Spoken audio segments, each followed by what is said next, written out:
Assalamualaikum warahmatullahi wabarakatuh. Perkenalkan, nama saya Ahmad Sukardi, guru pendidikan agama Islam di SMAN 1 Gladah Banyuwangi, dan kami mahasiswa PPG dalam jabatan UIN Khas Jember angkatan yang ketiga. Kami dari mahasiswa PPG angkatan ketiga UIN Khas Jember akan mempersembahkan praktek pembelajaran untuk persyaratan uji kinerja. Kami mohon saran dan kritikan untuk kita jadikan sebagai pembelajaran dan refleksi agar pembelajaran kami di dalam kelas bisa menjadi lebih baik. Terima kasih. Silakan menyaksikan.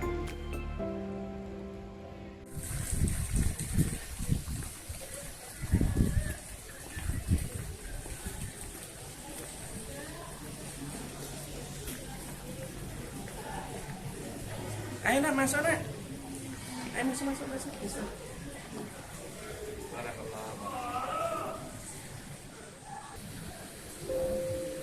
Assalamualaikum warahmatullahi wabarakatuh. Waalaikumsalam warahmatullahi wabarakatuh.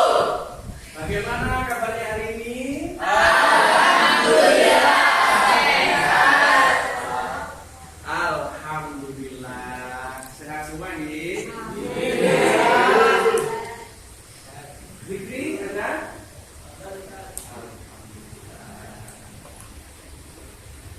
Anak-anakku sekalian, sebelum pembelajaran kita mulai, marilah kita berdoa bersama-sama. Mohon ketua kelas untuk memimpin doa. Sebelum mengawali pembelajaran pada hari ini, alangkah baiknya kita berdoa terlebih dahulu. Doa mulai.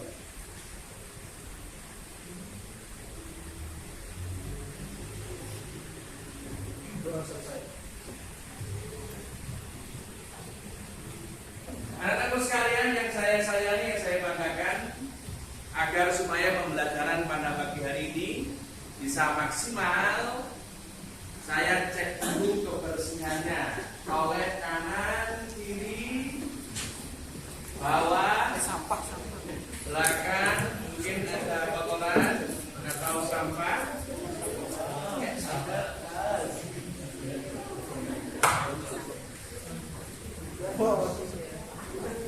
Itu mas, bawah.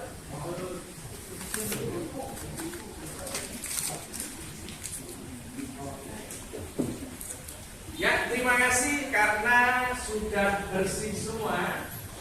Untuk meningkatkan rasa nasionalisme kita, marilah bersama-sama menyanyikan lagu kebangsaan Garuda Pancasila.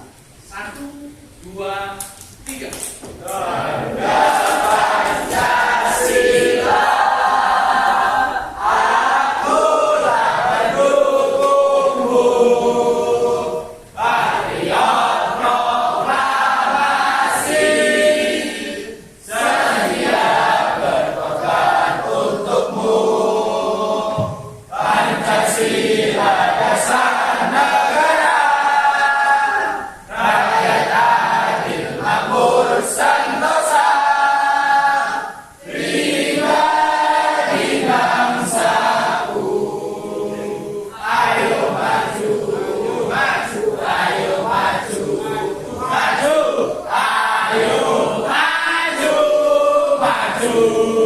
Tepuk tangan untuk semua.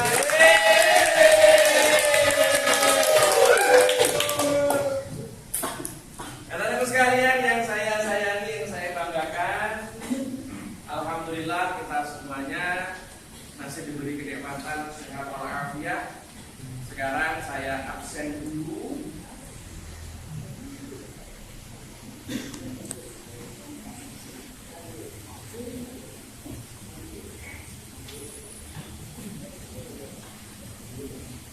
Aisyah, Alkof,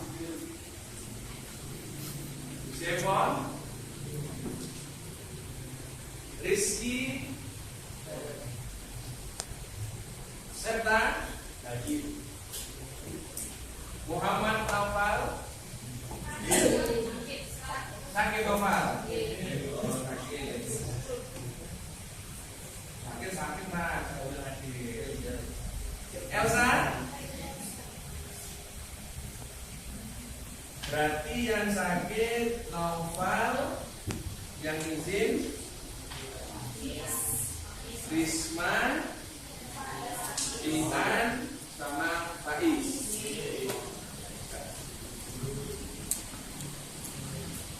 Anak-anakku sekalian yang saya sayangi, kemarin kita membahas tentang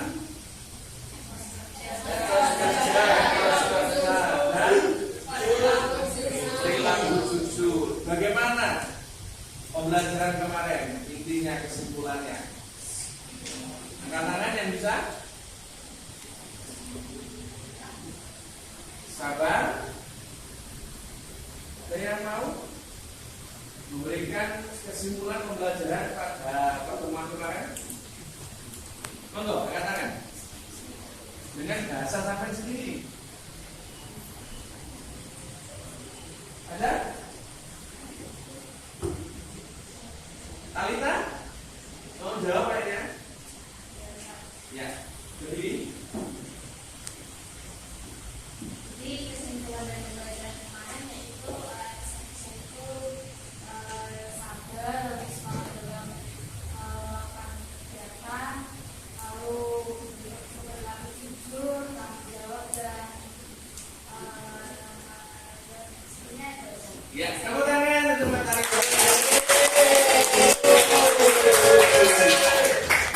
Dalam kata-kata mutiara itu menjaga wajah. Orang siapa yang bersungguh-sungguh maka dia akan berhasil. Maka kita sebagai pelajar yang baik untuk bisa selalu semangat dan semangat. Anak-anakku sekalian yang saya sayangi, untuk pertemuan kali ini kita membahas tentang strategi dakwah dan perkembangan Islam di Indonesia.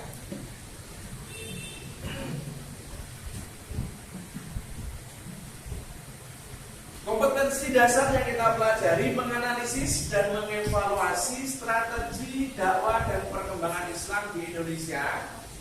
Kemudian menyajikan prinsip-prinsip strategi dakwah dan perkembangan Islam di Indonesia.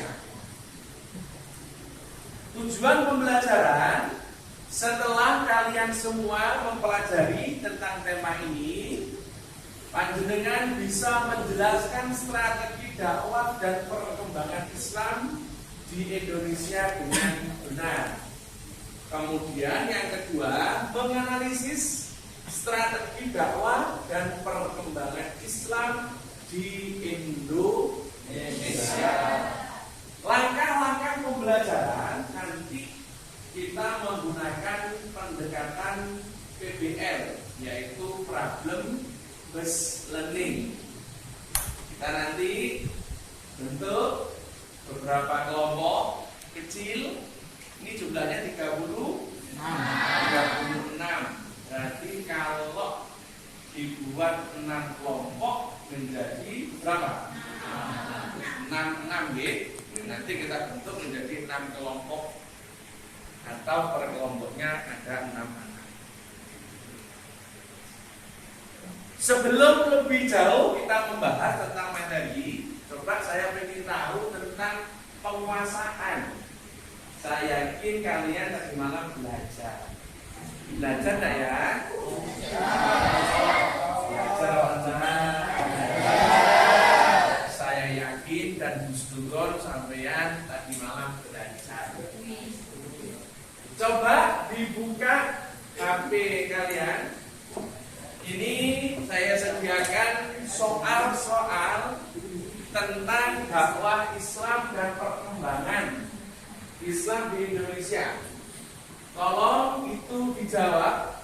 Nanti yang mendapatkan skor tertinggi dapat poin tambahan 30 poin. Dapat poin tambahan 30 poin. Yuk silakan dikerjakan, ini alamatnya.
Siapa kandidat tertinggi?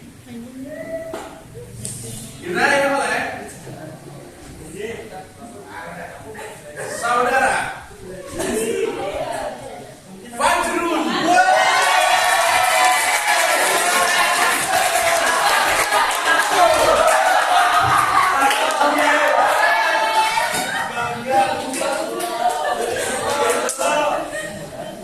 Mas Fajrul berhasil di malam berhasil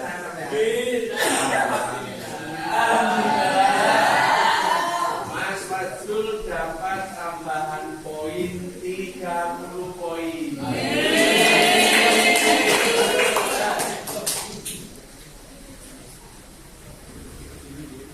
Anak-anakku sekalian, untuk lebih khidmatnya kita lebih maksimal dalam memahami materi pada hari ini. Silakan disimak video berikut ini.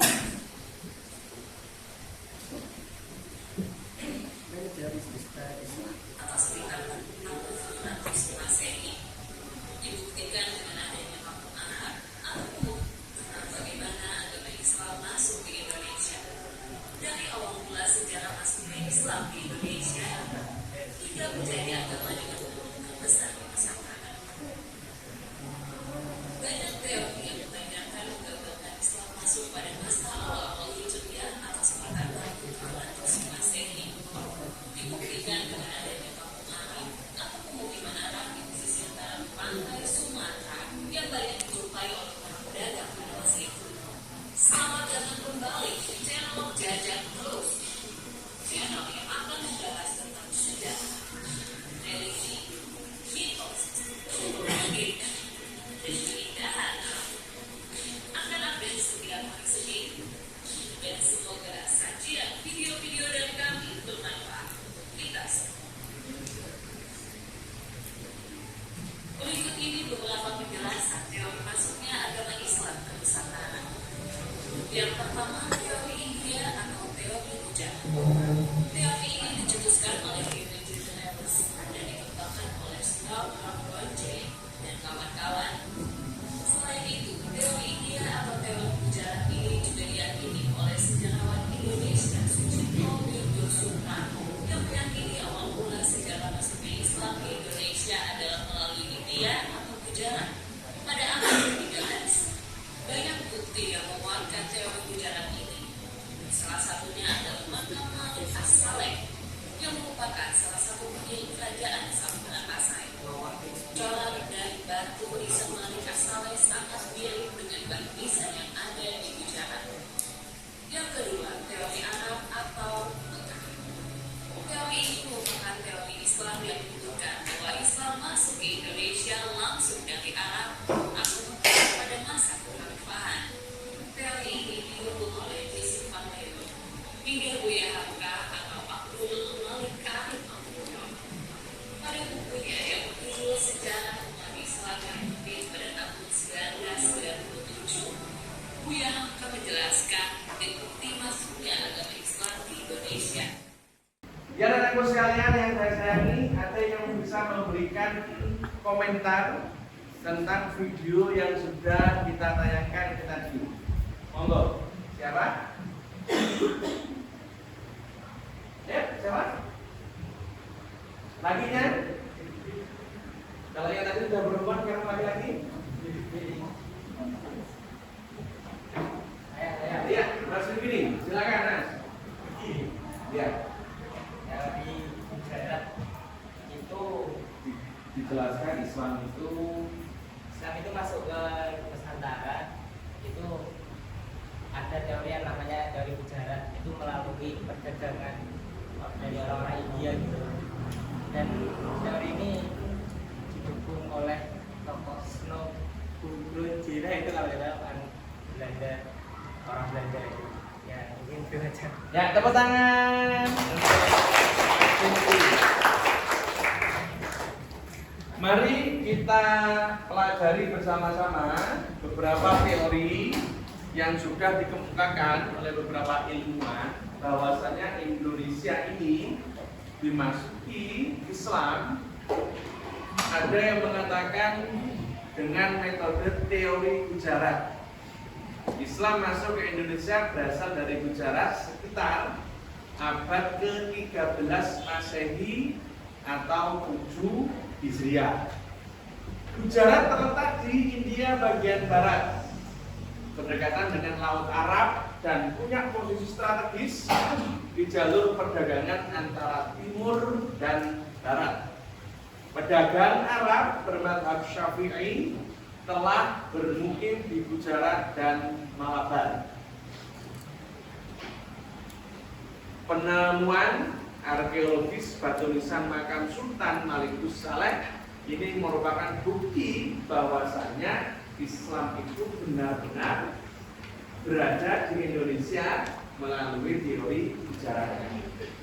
Terus kemudian yang ketiga adalah teori Arab, meyakini bahwasanya Islam masuk ke Indonesia itu datang langsung dari Mekah atau Madinah. Menurut Ahmad Mansur Suryanegara, rombongan pertama yang datang adalah rombongan delegasi dagang yang diutus oleh Khalifah Utsman bin Affan ketika itu ke Cina sambil memperkenalkan daulah Islam yang belum lama berdiri. Rombongan ini dikenal dengan Nahkoda Khalifah.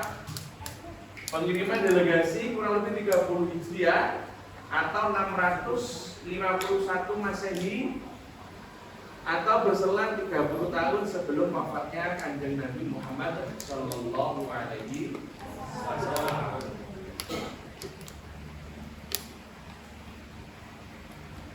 Pendukungnya ini, diketahui bahwa sekitar abad ke-7 Masehi telah terdapat pemukiman masyarakat Muslim di daerah Barus, di bagian pantai barat laut, juga di daerah Perlak, bagian pantai timur Sumatera Utara. Salah satu catatan penting, ini beberapa contoh bahwasannya memang Arab itu datang ke Indonesia. Ini kalau dilihat dari segi teori ada 3. Nomor teori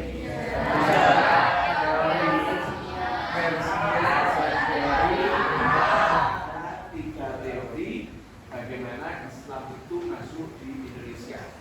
Kemudian realitanya bagaimana atau jalur Islam itu kok bisa masuk ke Indonesia melalui apa? Yang pertama adalah melalui perdagangan.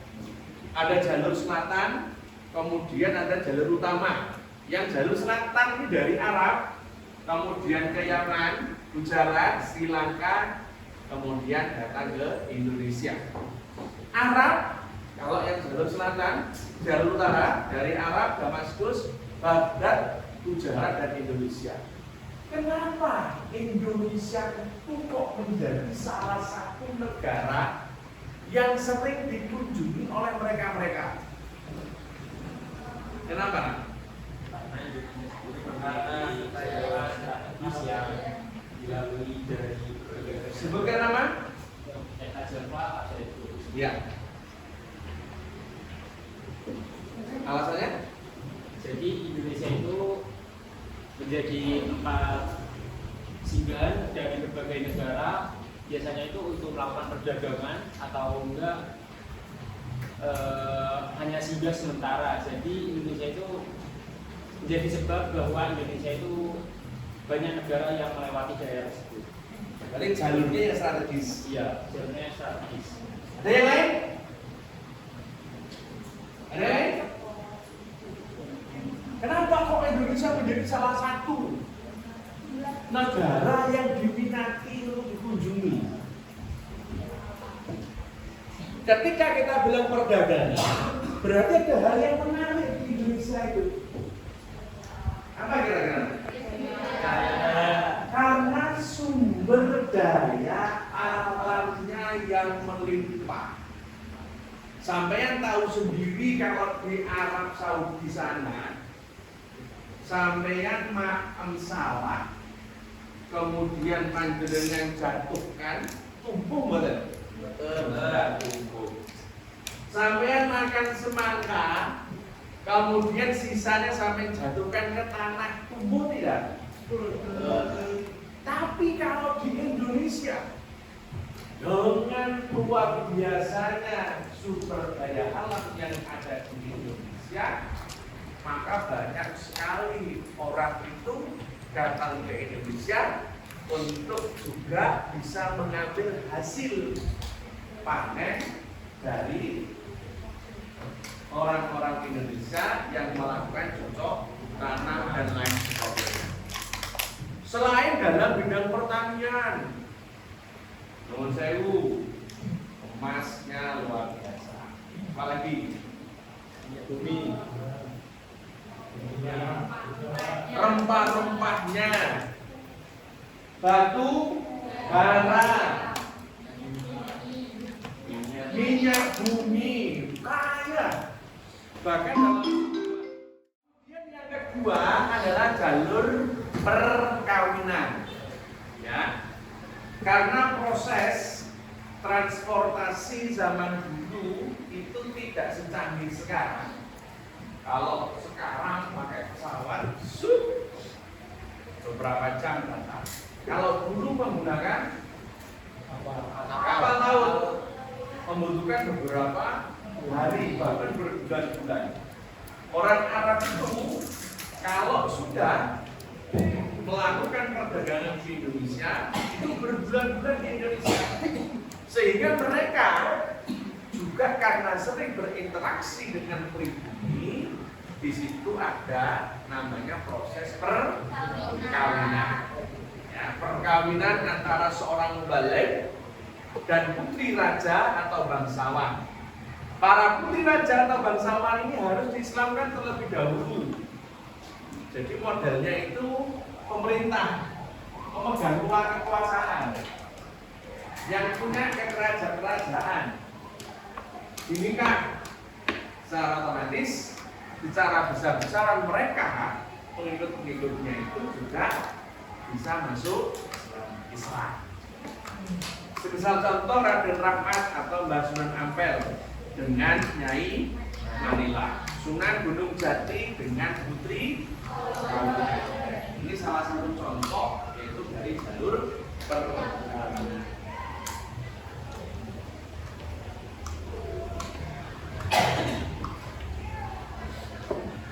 Anak-anakku sekalian, materi sudah kita berikan.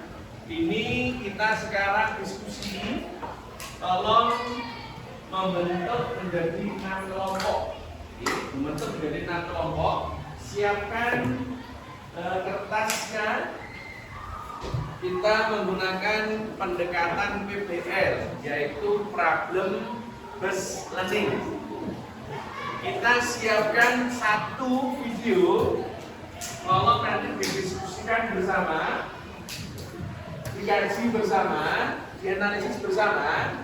Kemudian kita cari problem atau permasalahan yang ada dalam video itu, bisa kita angkat, kemudian kita carikan solusi.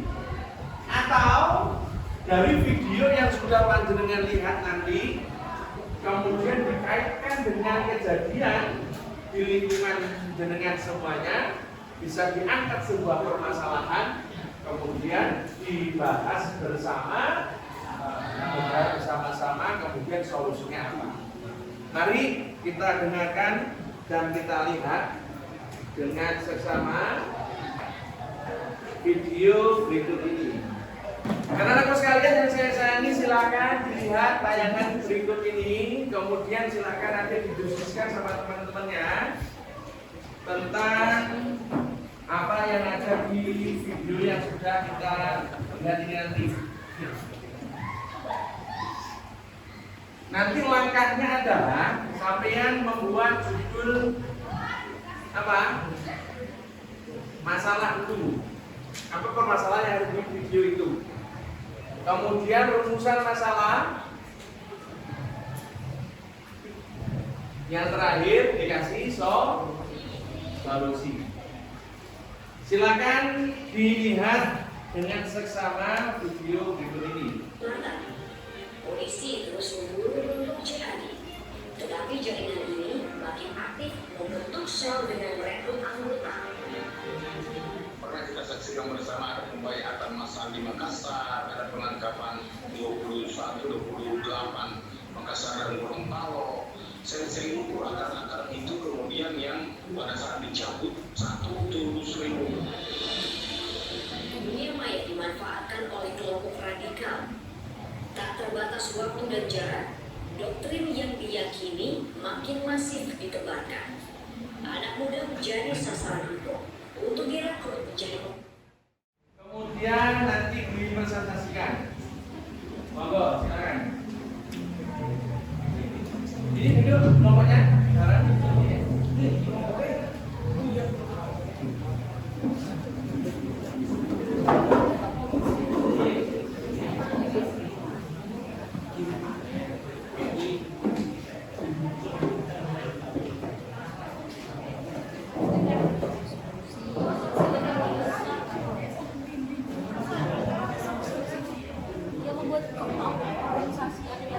maju bisa ketua kelompoknya atau berdua.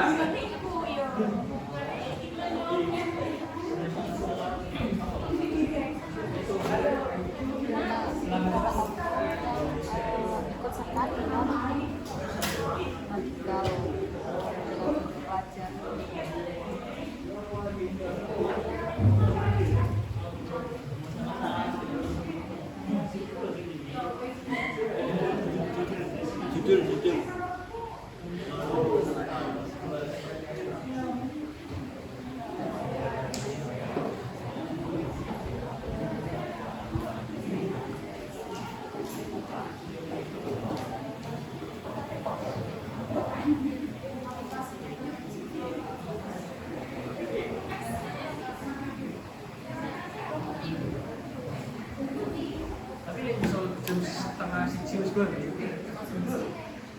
Cara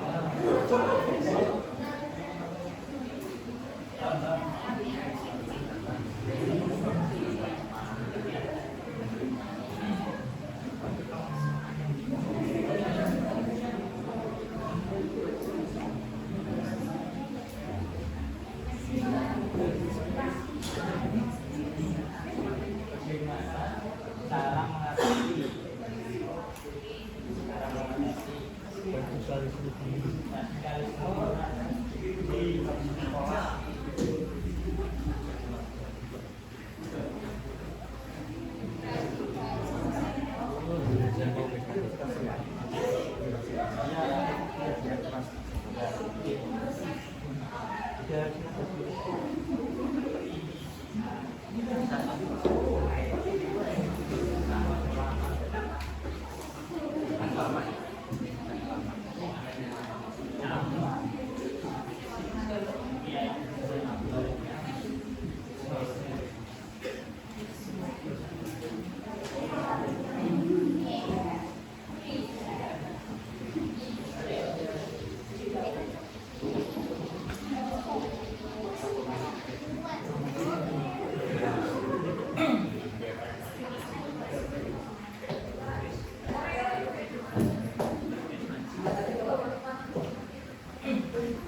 Ya, terima kasih. Ya, terima kasih karena waktunya sudah habis. Mari dari kelompok mana yang siap untuk berdiri?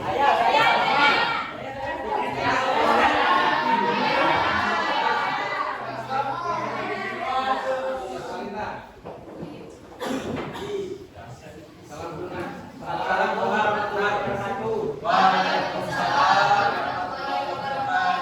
Di sini saya sebagai perwakilan dari kelompok 1 akan membacakan solusi dari masalah radikalisme di kalangan remaja. Jadi radikalisme ini sudah banyak tersebar luas di kalangan masyarakat, khususnya para remaja yang imannya itu masih lemah. Karena remaja ini masih mudah terpengaruh oleh ajakan-ajakan yang sumbernya itu masih sesat atau tidak bisa dipercaya. Karena remaja ini kan masih bergantung pada smartphone yang terkadang remaja ini tidak mencari dulu informasi, hanya ikut tren ikut-ikutan. Jadi menurut saya caranya untuk mengatasi masalah radikalisme di dalam remaja ini, yaitu yang pertama itu memfilter informasi, khususnya informasi agama. Jadi tetap berpegang teguh pada mazhab-mazhab yang sudah ada di Indonesia seperti mazhab Syafi'i, Maliki, Hambali, dan Hanafi. Mungkin cukup sekian dari saya. Assalamualaikum warahmatullahi wabarakatuh.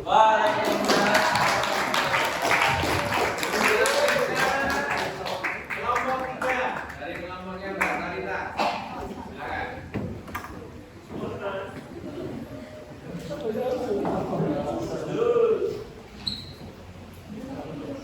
Assalamualaikum warahmatullahi wabarakatuh.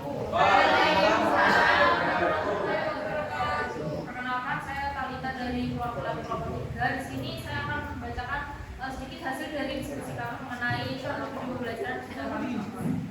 Jadi kami mengambil judul radikalisme dan terorisme. Masalah yang kami rumuskan adalah apa motif pelaku terorisme untuk melakukan aksi terorisme.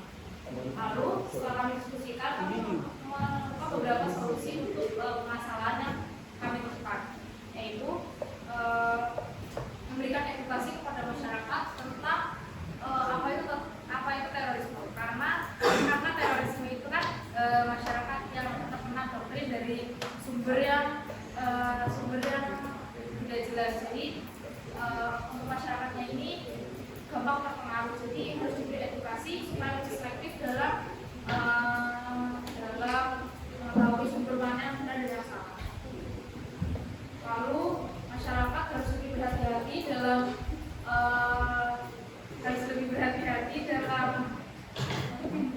mencari tahu sesuatu, apalagi kalau kita ini kan kaum awam. Jadi kita kan belum mengetahui apa-apa. Jadi kita harus sangat harus berhati-hati dalam mencari sumber yang relevan dan mungkin kurang lebih seperti itu. Sekian, wassalamualaikum warahmatullahi wabarakatuh.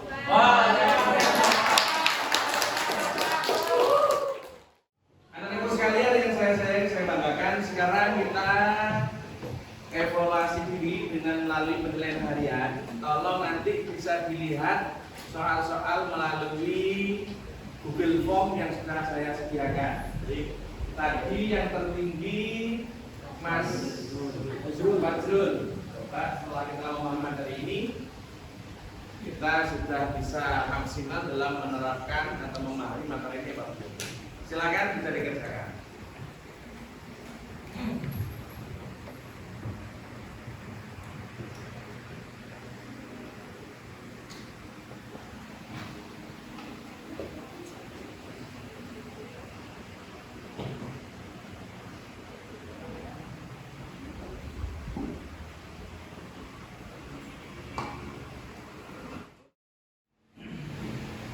Ya, terima kasih anak-anakku sekalian yang saya sayang, saya banggakan. Pada pertemuan hari ini, apa yang dapat kita tarik sebuah kesimpulan?